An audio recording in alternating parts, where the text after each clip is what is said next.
Hello again. I know, it's me. You lucky things. So, why am I here again? Well, it's a bank holiday here in the UK, which means that basically the majority of people get an extra day off. So shops are open, so retail workers have to go in, unfortunately. But if you work in an office or a school or a bank or anything like that, you get an extra day. So what did we decide to do with our extra day? Well, we decided to go to the cinema. Shock. So off we went again, local cinema, Basildon Cineworld. And I took my daughter to go and see Polite Society. Now, this was a weird one for me because this is the first time in probably ever, actually, I've gone into a movie without seeing the trailer. Okay, so I'd seen a picture and I'd seen a synopsis, and that was it. I'd not seen anything else anywhere, like on TV, on YouTube, or stuff like that. So I walked into this film. I knew roughly what it was about, but pretty much completely blind to the acting and the fight scenes or whatever. Okay, so this was completely new for me to walk in completely blind. Roughly what it's about. So if you've not heard of it at all, so Polite Society is the story of two sisters, and one of them is going to get married, and the other one, for reasons that become apparent in the movie, doesn't like it and does everything she can to stop the wedding and rescue her sister, because as she sees it, she's throwing her life away. And that's the story, okay? So the two sisters, so that's Lena and Ria. To double check because I wrote this down, okay? So Lena and Ria. Lena is the older sister who's getting married. Ria is the younger sister who wants to be a stunt woman. So in the film, throughout the film, it's very clear she wants to be a stunt woman, and she idolizes a woman called Eunice. Now I have to remember the name again. Eunice Hut. You think I'd know that, didn't you? Now, the reason why this is such a big thing when I saw she has a poster of her on a wall is because for me, I remember her in the UK version of Gladiators. So I know that's a thing in the US and the UK. So back in the early 90s, we had Gladiators over here. And she was actually a contestant that was so good and basically kicked everyone's butt that they invited her to be back on the show as a gladiator. And she was Blaze, I think her name was. And anyway, since then she's done a stunt. She's stunt double for Angelina Jolie. And she's also been, I think she's done stunt coordinating for things like Rise of Skywalker and Avengers and anyway, things like that.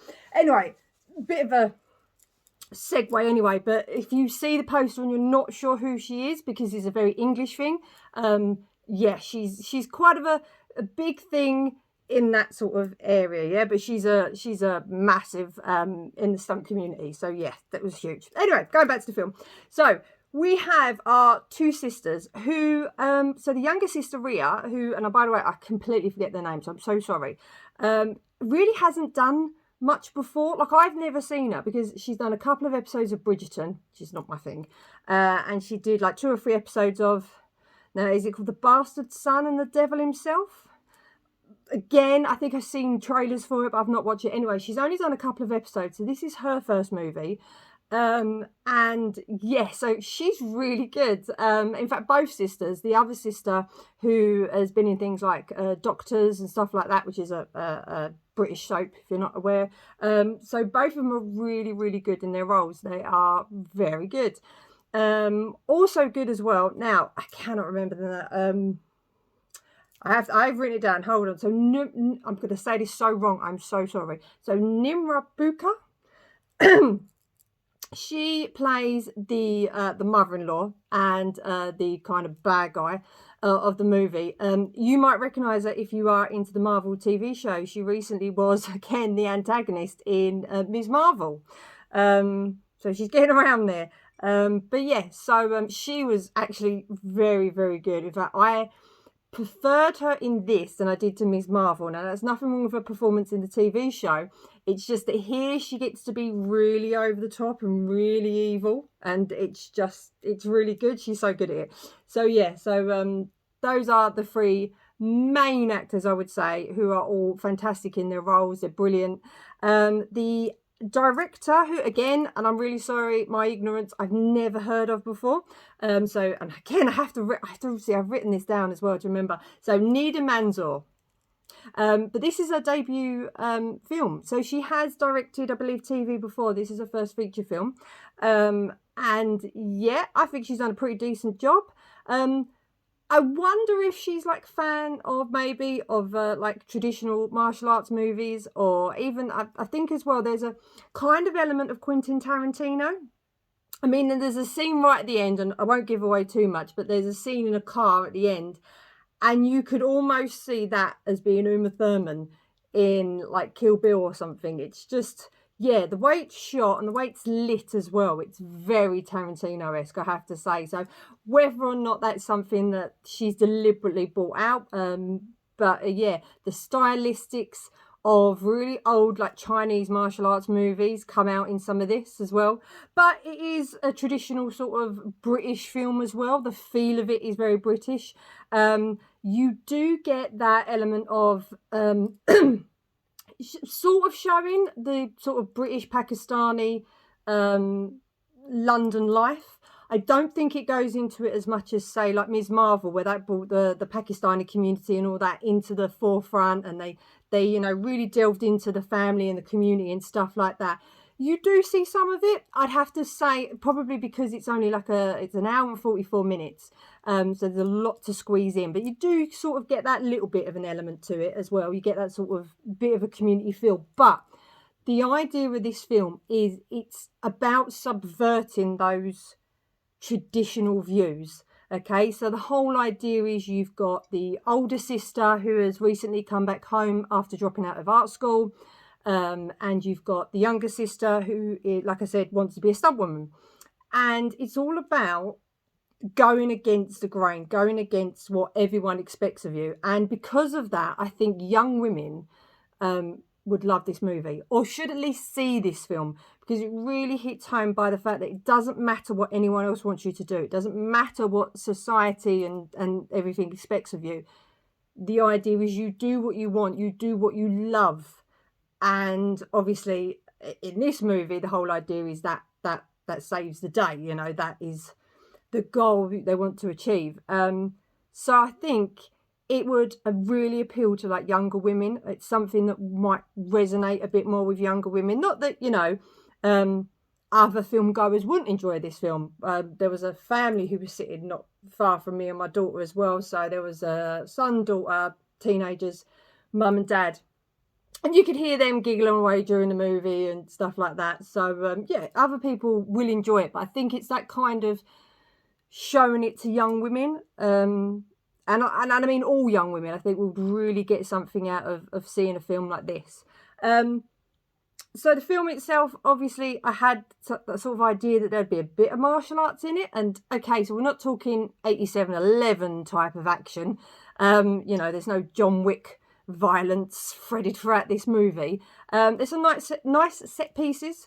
Obviously you can tell that the martial arts is not at the forefront, shall we say, but there's some nice bits where they put it together. And there's one particular scene going towards the end of the movie where, okay, the martial arts isn't, you know, Donnie Yen-esque, you know, type, but it really looks good. I mean, whoever's coordinated it makes it look glorious on the screen, which is really good.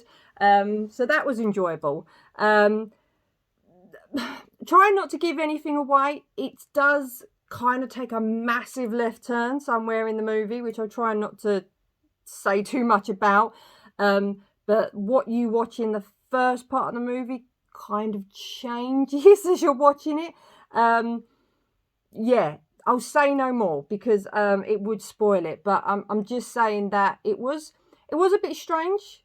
The change suddenly, it was rather weird. And that goes along with, there's a lot of stuff in there that you're kind of, is this meant to be real? So for example, and hopefully this won't spoil the movie for you, there is a fight scene, or there's an argument between the two sisters. It's about halfway through the film. but it's quite brutal, actually. It's quite violent. In fact, they one of them throws the other one through the door, like a bedroom door. So it splinters. There's a massive hole in it. There's wood everywhere. There's glass everywhere. And yet there's a scene in that bedroom, and it can't be more than a couple of days later or whatever, and everything's like fairly normal.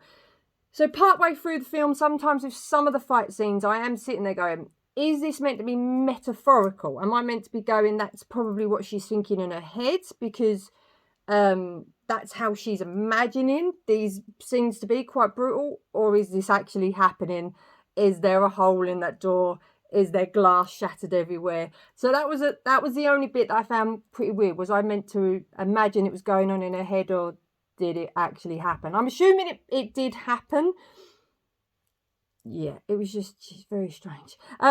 However, okay, so I don't want to take away from that, because that makes it sound like a negative. It's not. It's just me being very nitpicky, because I can be sometimes. So as a movie, I think this is entertaining. I was trying to think of what score I would give it. So I even went for a walk before I came up here to do this video. So I went for a little walk around the block. So I was kind of swaying between a 6 and a 7. I think 6 for the fact that I think I'm so ingrained now with certain action films. I mean, I mentioned John Wick again and again. So I'm really into those types of action films.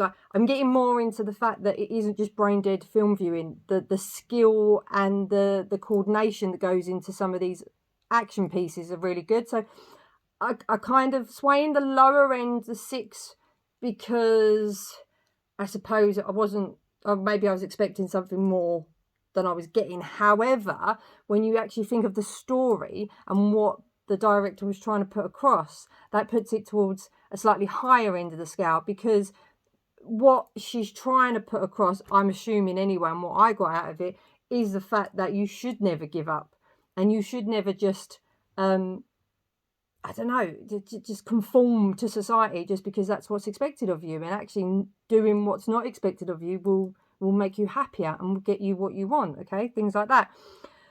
So I was swaying between 6 and 7, and you know what? I was thinking, can I give it a 6.5? And you know what? It's my video. I suppose I can do whatever I like. So as a movie, as a whole, as a roundup, 6.5 out of 10. Entertaining enough. You might be disappointed if you go in expecting one genre over another, because it very much is a mixture of everything. And yeah, so don't go in, as I say, expecting some sort of action-packed Jackie Chan style martial arts. But as a movie in itself, it's pretty cool. And yeah, it was thoroughly entertaining. Like I said, it's only an hour and 44 minutes, so it's not taking up loads of your time, is it? Okay, right. I think that's enough of me waffling. I have a cup of tea as always. I have some raspberry Jaffa cakes. Well, they're not Jaffa cakes, but they're Jaffa cake-esque. So I think I'll try some of them. But yeah, hopefully enjoy the rest of your day. We got Guardians of the Galaxy Volume 3 coming out in the next couple of days. I'm quite excited. I already know I'm going to bawl my eyes out for that one, so I'm thoroughly prepared. But yeah, so we've got that, and hopefully a few more good movies coming up. Actually, just as an FYI, not that you need it, but I just thought I'd say it anyway. This today was actually the 25th movie that I've seen so far this year. So I know we're, what, a third of the way through the film, a third of the way through the year, sorry.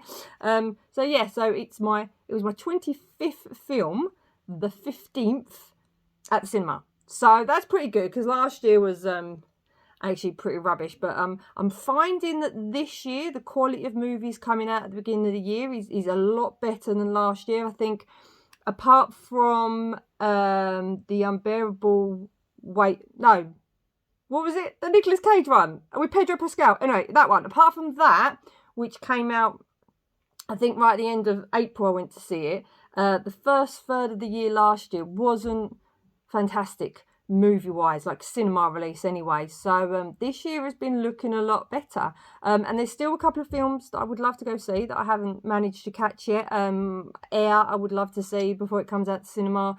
The George Foreman movie has just been released, so maybe I could go see that. We'll see.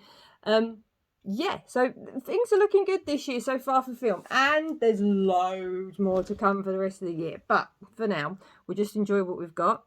I'm gonna go have my cuppa, and I'll probably will see you soon. Bye.